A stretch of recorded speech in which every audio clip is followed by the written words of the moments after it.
হযরত আইয়ুব আলাইহিসসালাম ছিলেন এক ধনী, পরহেজগার ও নবী ব্যক্তি। তার ছিল অসংখ্য গবাদি পশু, জমি, দাসদাসী ও সন্তান সন্ততি।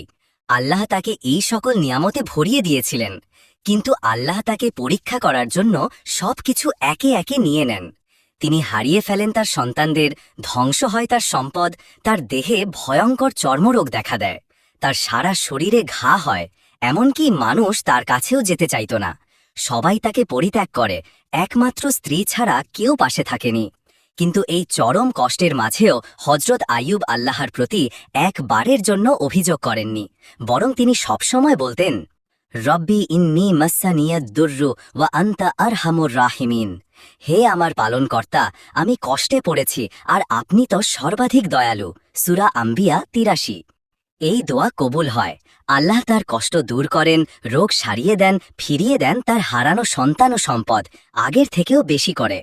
এই কাহিনী আমাদের শেখায় যে জীবনের চরম কষ্টেও ধৈর্য রাখা এবং আল্লাহর প্রতি পূর্ণ ভরসা রাখা মুমিনের দায়িত্ব। আল্লাহ সব কষ্টের বিনিময়ে উত্তম পুরস্কার দিয়ে থাকেন।